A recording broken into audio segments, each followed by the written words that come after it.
Assalamualaikum warahmatullahi wabarakatuh.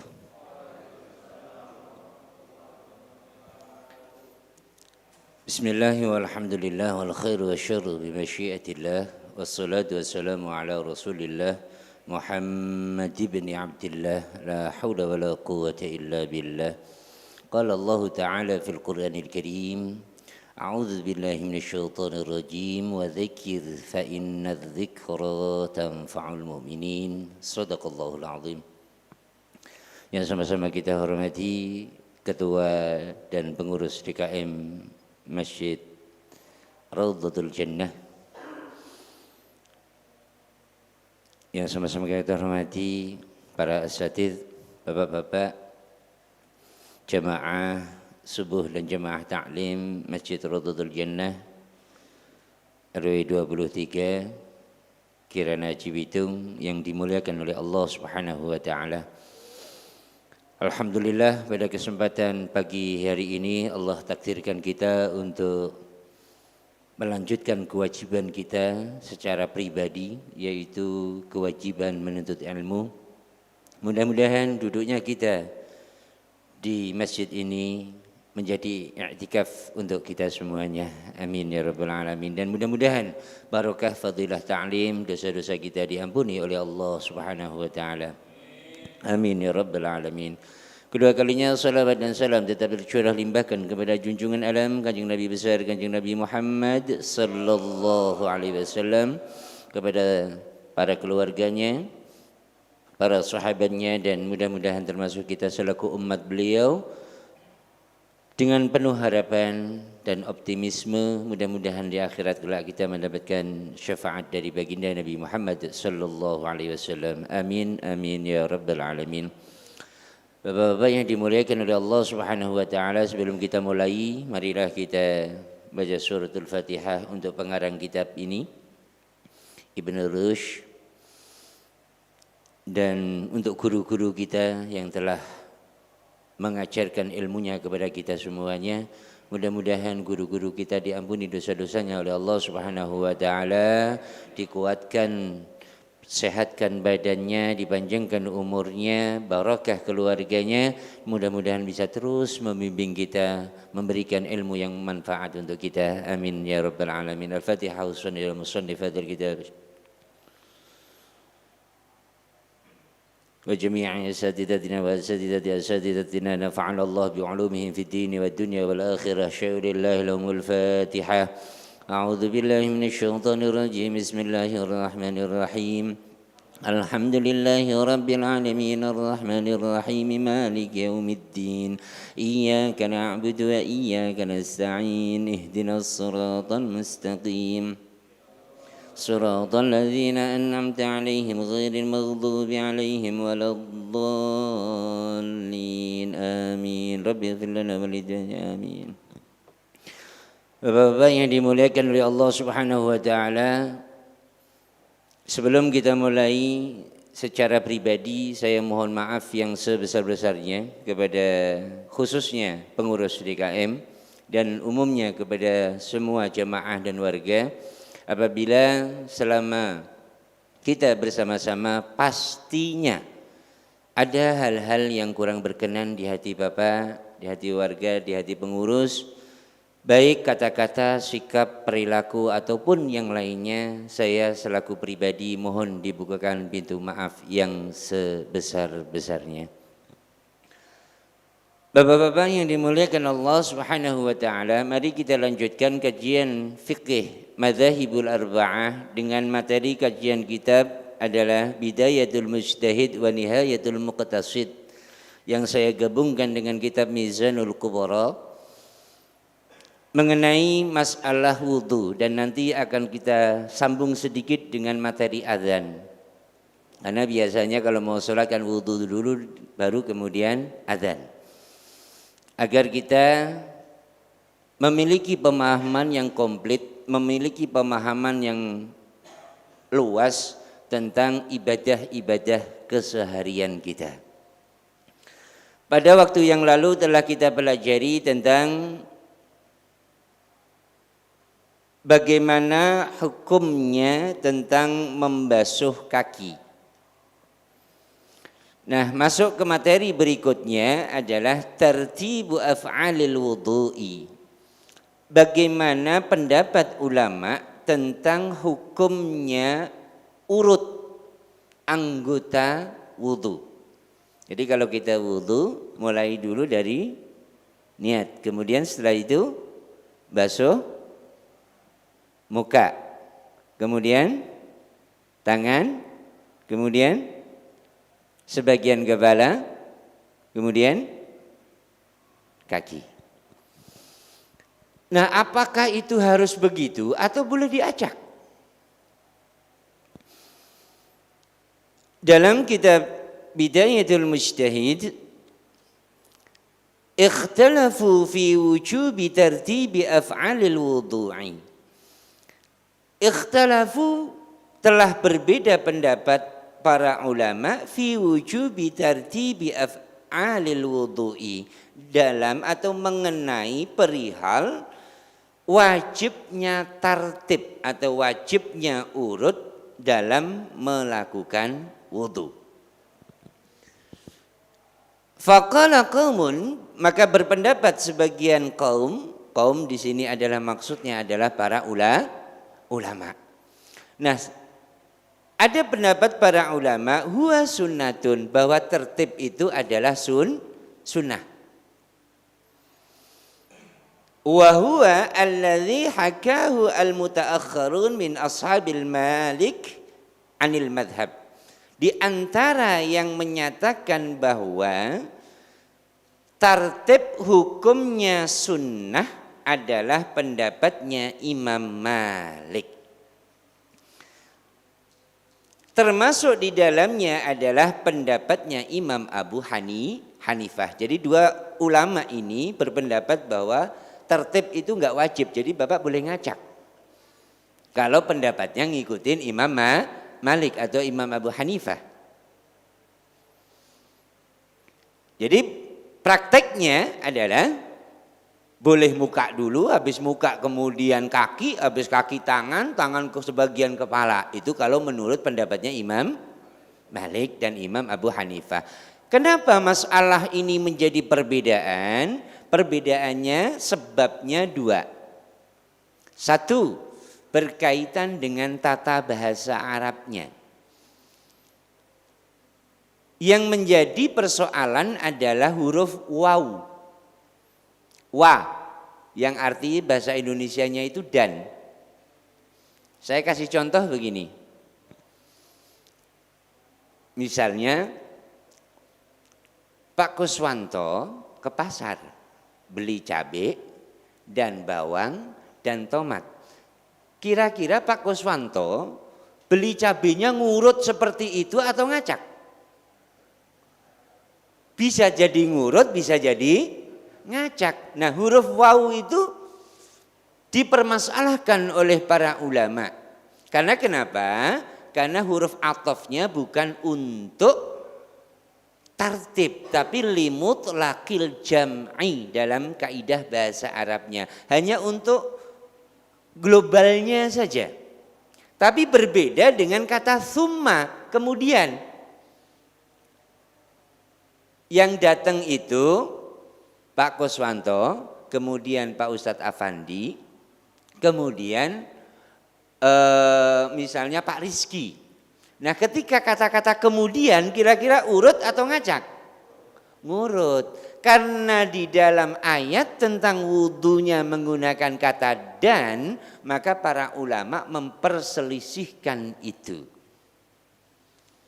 Nah, yang sudah menjadi amalan kita, lakukanlah seperti yang sudah biasa dilakukan. Nah, adapun yang berpendapat bahwa tertib adalah wajib adalah pendapatnya Imam Asy-Syafi'i dan Imam Ahmad bin Hanbal. Jadi dua-dua skornya. Menurut Imam Syafi'i, tertib adalah hukumnya wajib. Apa alasannya? Alasannya adalah ta'abbudi. Alasannya adalah penghambaan nurut sama perintahnya Allah Subhanahu wa ta'ala. Sesuai dengan yang difirmankan oleh Allah di dalam Al-Quran. Saya kasih contoh begini. Misalnya orang tuanya Pak RT misalnya, itu minta tolong sama Pak RT. Itu ya. Siapa Pak RT 6 siapa itu? Pak Tisna. Tis, tolong Bapak beliin makanan buat jamu tamu. Beliin pecel lele untuk jamu tamu. Pak Tisna jalan tuh ke depan. Pecel lele kagak ada, pada habis. Adanya pecel ayam. Kira-kira kalau Pak Tisna enggak beli, salah apa enggak? Enggak, karena pesennya pecel lele. Tapi kalau kemudian dibeliin pecel ayam, kira-kira salah apa enggak? Enggak juga, orang tujuannya untuk ngasih makan tamu. Jadi sudut pandang itu yang membedakan. Oleh karena itu, jangan terlebih dahulu memberikan vonis salah kepada orang yang berbeda dengan kita. Saya kasih contoh begini. Kenapa saya sarankan demikian dan saya mohon kepada yang ngaji dengan saya, jangan sampai fanatik atau fanatisme berlebihan. Saya kasih contoh begini. DKM Raudhatul Jannah ngadain lomba masak kepada setiap pengurus masjid. Pengurus masjid ada berapa?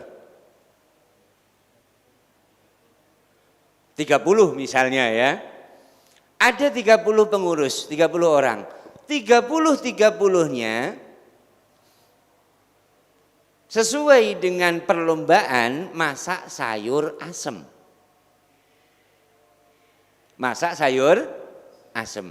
Berarti ada 30 jenis masakan sayur asem. Jangan sampai si A merasa masakannya paling enak, bumbunya paling lengkap. Si B jangan sampai merasa bahwa isinya paling menarik, paling bergizi, paling bervitamin. Si C jangan sampai merasa masakannya paling sedap. Karena kenapa? 30 orang ini baru berlomba. Nanti akan ditentukan siapa pemenangnya oleh Dewan Juri yang ditunjuk oleh Ketua DKM.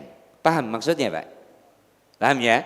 Ya, dalam beribadah jangan sampai kita merasa bahwa diri kita paling benar.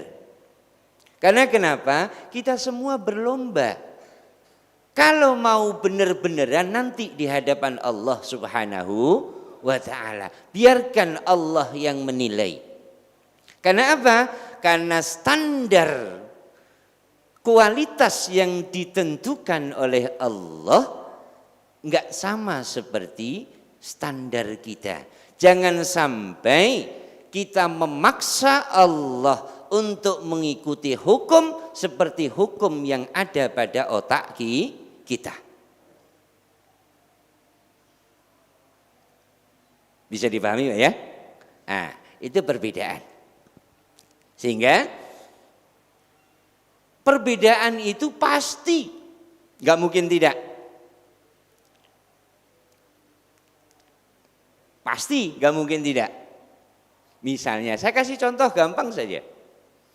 Karena sudut pandang yang berbeda.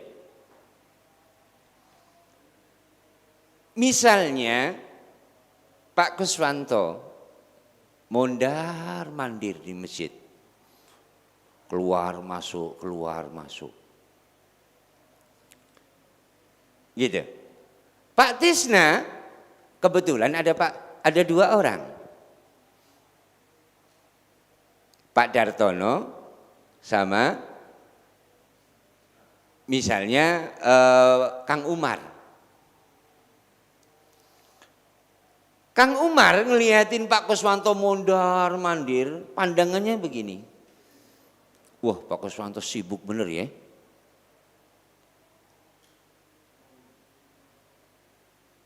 Karena saking rajinnya, wah berarti peduli banget ini mondar mandir, kasihan Pak Kuswanto. Pikiran siapa? Kang Umar. Pak Dartono beda lagi. Wong kok penggaweane mondar mandir ana penggawean. Orang kok kerjaannya mondar mandir, ngapain coba begitu itu Pak Kuswanto itu?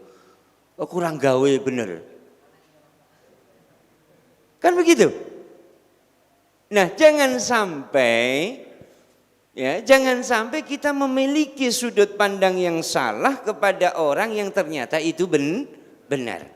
Karena di dalam ijtihad, pendapat saya mungkin benar, pendapat kamu salah. Tapi mungkin juga pendapat saya salah, pendapat kamu benar. Itu dalam ijtihad. Dalam hal ibadah apapun itu, pasti memiliki dua sudut pandang. Gitu. Sehingga ketika kita memiliki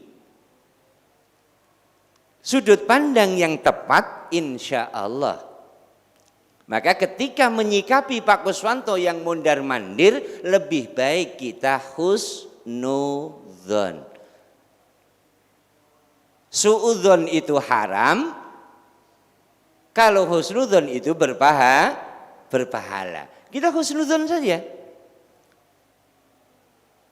Gitu. Ngelihatin orang yang bengong aja. Ya, misalnya Bapak ngeliatin saya merenung aja. Kata Pak Dartono, wah bener nih Pak Naim, pemikir bener nih, dia mikirin apa, segitunya mikirnya ya. Bapak Habib beda lagi, penggawean ngelamun, ngapain coba? Mendingan kayak megang sapu kayak ngapain kayak daripada ngelamun begitu. Bisa enggak orang memiliki pemikirannya begitu? Nah, jangan-jangan pas di hadapan Allah yang kita omongin, yang kita salahkan di dunia yang dibenarkan oleh Allah Subhanahu wa ta'ala. Itu dalam pendapat fikih. Baik, itu yang pertama. Yang kedua masalah muwalat. Mualah itu nerus. Jadi basuh anggota wudhu di sini, ya di sini. Itu namanya mualah. Nah, kalau ghairu mualah, basuh muka sama tangan di sini. Kemudian kabur sebagian kepala dan kaki di situ. Itu namanya ghairu mualah. Nah, oleh para ulama sudah dibahas tuntas. Bapak nggak pernah mikir kan begitu kan? Yang jelek-jelek begitu di sini wudhu muka, ntar di situ wudhu tangan, ntar di situ wudhu sebagian kepala. Lah kok habis nih? Lari ke Ustadz Jali. Pak Jali ada air nggak? Ada. Saya mau wudhu tadi kehabisan air di masjid. Tinggal kaki doang. Kira-kira kalau pergi ke rumah Ustadz Jali, ngulangnya dari awal atau langsung ngelanjutin? Ngelanjutin. Yaitu yang namanya ghairu mualah. Itu namanya apa? Mualah. Mualah itu apa namanya? Nerus. Kalau tartib urut. Nah, menurut pendapat Imam Abu Hanifah dan Imam Asy-Syafi'i, mualah itu hukumnya sunnah. Jadi enggak apa-apa tuh kalau menurut Imam Syafi'i itu. Jadi wudunya muka di sini, kemudian wudunya tangan di situ, kemudian wudunya sebagian kepala di sini, kemudian kakinya di rumah Ustadz Jali. itu menurut Imam Syafi'i wudunya tetap sah. Tapi kalau menurut Imam Malik dan Imam Ahmad bin Hambal, mualah itu hukumnya wajib. Jadi kalau seperti itu tadi nggak sah hukumnya. Nah, Bapak mau milih mana silakan. Ini adalah kriteria ulama. Nah, ketika mendengar ustadz yang berbeda menjelaskannya, jangan lantas memotong bahwa mengambil kesimpulan bahwa ustadz itu salah. Wah, kemarin diterangin Pak Yai Jumarok nggak begitu deh. Kok sekarang begini nih? Wah, Naim salah nih. Tergantung kitab rujukannya apa. Gitu. Jadi lihat dulu rujukannya. Jangan lantas terkadang kan kita ngambil kesimpulan jalan pintas. Kemarin perasaan dijelasin sama Ustadz A nggak begitu deh. Wah, ini Naim ngawur nih. Atau misalnya, wah kemarin dijelasin Pak Naim nggak begini deh. Oh jangan-jangan ya Ustadz gadungan lagi. Nah. Kembali lagi harus husnudzon. Gitu ya. Bapak yang dimuliakan oleh Allah Subhanahu wa taala, sebentar lagi kita akan pulang kampung. Betul. Andai kata, saya mau nanya saja nih. Kira-kira Pak Man pulang kampung ke Jawa Tengah, berapa ongkosnya Pak Man? 300. Pulang pergi berarti 600. Sekarang Pak Man cuma punya uang 400. Berani pulang apa kagak?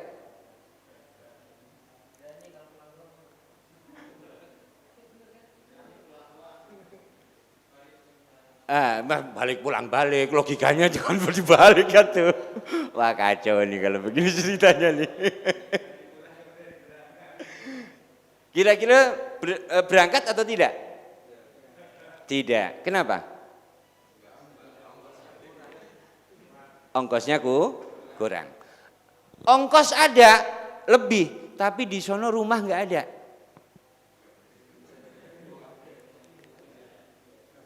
Berani pulang apa enggak? Enggak. Warisannya udah dijual, udah dibagi-bagi misalnya. Kira-kira berani pulang? Tidak. Apa artinya? Bahwa kita pasti akan pulang kampung. Kampung kita enggak di sini.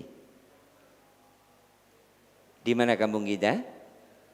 Di akhirat. Karena kita adalah penghuni surga. Nenek moyang kita ada di surga. Karena Nabi Adam dan Ibu Hawa adalah penduduk surga.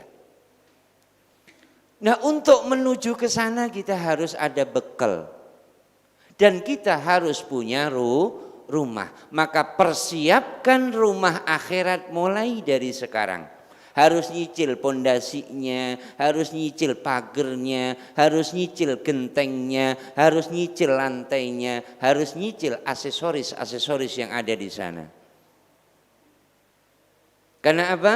Karena kita tidak akan bisa pulang ke sana, ke akhirat, ke surga, kalau tidak ada bekal yang cukup. Dan bekal itu harus kita siapkan dari mulai saat ini. Ketika nanti pulang kampung, saya hanya berpesan, niatkan keluar dari rumah Kirana Cibitung menuju ke kampung halaman masing-masing dengan niat silaturahim. Sudah 2 tahun tidak berjumpa dengan bapak, dengan ibu, dengan kakak, mbak, Pak Le dan Pak D. Niatkan untuk silaturahim. Jangan niatkan untuk pamer penghasilan. Mobil dapat nyewa, rental, pulang gagah bener bawa mobil. Turun dari mobil beda jalannya, agak ngegang. Jalannya orang berduit sama yang beda kan, orang yang nggak punya duit kan beda. Kalau yang nggak punya duit mah lemes, letoy. Kalau yang ngantongin duit banyak, pusingin dada. Jalannya agak ngegang dikit. Sunat belum sembuh. Niatkan untuk silaturahim. Jangan niatkan untuk pamer baju, jangan niatkan untuk penghasilan. Itu satu. Yang kedua, jangan sampai pulang kampung mengorbankan salat. Ngantri macet, enggak karu-karuan, salat di atas kendaraan ora bisa ilmunya. Kan begitu? Akhirnya nyampe kampung halaman ninggalin salat. Pas giliran di rest area atau di rumah makan, kalau yang naik bis umum karena sudah capek, yang biasanya ngerokok, yang diduluin ngerokok ketimbang sholat. Ada yang begitu? Ada orang yang di mari? Ada, Pak Dartono mah. Sholat. Bagaimana sholatnya? Dijamak. Menurut pendapat Imam Asy-Syafi'i, bapak boleh jamak qashar selama 3 hari di tujuan. Misalnya yang pulang kampung ke Purworejo apa Purwokerto? Purworejo ya, Purwakarta yang sini ya, beda. Yang Purworejo itu kan jauh, itu bisa diqashar atau dijamak. Bapak kalau untuk mengqashar sholat, bapak punya waktu 3 hari. Kemudian hari yang keempat sampai hari yang ketujuh, bapak punya fasilitas menjamak sholat. Hari yang ke-8 menurut Imam Asy-Syafi'i, bapak sudah enggak punya fasilitas jamak dan qashar. Nanti pulangnya baru ada fasilitas lagi. Karena dalam perjalanan. Nah, tapi kalau menurut imam yang lain, pendapat yang lain, ulama yang lain, selama bapak di kampung dan masih mau kembali ke Kirana, berarti selama itu pula bapak punya fasilitas jamak. Misalnya Lebaran hari Minggu atau Senin, tinggal nunggu keputusan pemerintah. Berangkat dari sini tanggal hari Rebo, nyampe kampung hari Kamis. Ini contoh ya, jangan ada pertanyaan, Pak lah kalau macet nanti sampai sono hari Sabtu bagaimana? Loh, jangan ada pertanyaan begitu. Ya ini mas saya jelasin, ngasih contoh. Nyampe di kampung hari Kamis. Setelah hari Kamis, hari Jumat, bolehkah bapak enggak sholat Jumat? Boleh. Jadi bapak santai saja. Orang kalau sudah dikantongi dengan ilmu, ngelakonin ibadah enteng. Tapi jangan entengin. Nah ini yang masalah. Gitu. Jangan dienteng-entengin. Hari Jumatnya bapak enggak sholat Jumat,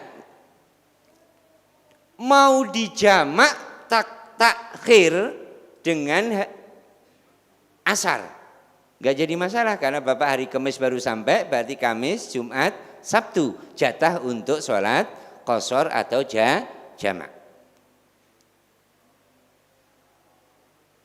Gitu. Nah, niatnya adalah mengqadha sholat Jum'ah dengan sholat zuhur. Paham ya? Nah, itu jangan sampai terjadi gara-gara pulang kampung ninggalin sholat. Sebisa mungkin untuk sholat. Yassiru wa la tu'assiru. Permudah, jangan dipersulit. Yuridullahu bikumul yusra wa la yuridu bikumul usra. Ya, Allah menghendaki kemudahan, bukan menghendaki kesulitan. Nah, kalau tayamum bagaimana? Kalau bapak misalnya, engkong itu kan kakinya sakit tuh. Tayamum itu diperbolehkan. Cara tayamumnya begini. Niat tayamum, nawaitu tayammuma listibahatis salati fardhan lillahi ta'ala. Niat tayamum. Caranya begini. Bapak ketika dalam kondisi darurat itu boleh tayamum. Nah, tayamumnya mengambil debu dari tempat yang berbeda. Ini satu. Saya kasih contoh. Kalau debunya tebal, Bapak bisa tiup dulu. Asal jangan begini. Nanti debunya hilang lagi. Jadi begini, angkat, kalau debunya tebal itu ditiup dulu. Kalau enggak, Bapak cukup langsung usapkan nawaitu tayammuma listibahatis sholati fardhan lillahi ta'ala. Dan yang agak ribet yang tangan, Bapak perhatikan. Ambil di tempat yang lain. Tangan ini ada dua, terbagi jadi dua. Terbagi jadi dua. Bagian jari dan bagian telapak tangan yang sebelah bawah. Caranya posisinya begini. Karena ini nanti berbeda. Saya kasih contoh. Ini begini. Begini. Awas ya, jangan begini ya. Tapi ini begini. Ini sampai, maaf, begini. Saya nggak nyentuh yang bagian sini sampai sini. Kemudian yang bagian ini, Bapak, ini nggak boleh begini. Jempolnya, perhatikan jempolnya. Jempolnya tetap berdiri. Perhatikan. Nah, ini tayamum. Jadi dari sini sampai siku, kemudian untuk yang ini bagian sini, ininya jangan sampai begini, karena nanti debu di sini hilang, jadi mustakmal. Jadi posisinya langsung tangannya diputar, jempol ketemu dengan jempol. Nah nanti yang kiri pun juga sama, begini, kemudian seperti ini, nah selesai. Itu cara tayamum. Nah kalau model engkong itu tayamumnya bagian sini saja. Yang ini tetap kena air, yang sebelah kanan. Yang sebelah kiri itu tayamumnya bagian mata kaki aja. Karena wudu kan sampai mata kaki, kebetulan mata kakinya ditutup. Maka tayamumin mata kakinya. Karena kalau kata dokter gak boleh kena air, ya kena air. Nah sedangkan bagian sininya yang kebuka harus dengan air. Itu cara tayamum. Jadi sebagian pakai air, sebagian dengan tayamumin. Itu caranya. Ya. Nah, ketika mengkosor atau menjamak sholat bisa dengan dua cara. Sholat yang kedua ditarik dikerjakan di sholat yang pertama. Disebut dengan sholat jamak takdim. Atau sholat jamak takhir. Sholat yang pertama dikerjakan di waktu sholat yang kedua. Dan ini pasangan. Zuhur pasangannya dengan asar. Maghrib pasangan dengan isya. Nah yang gak ada pasangannya sholat subuh. Dia bisa diqadha. Ya, jadi saya pesan pada saat pulang kampung ini yang paling penting.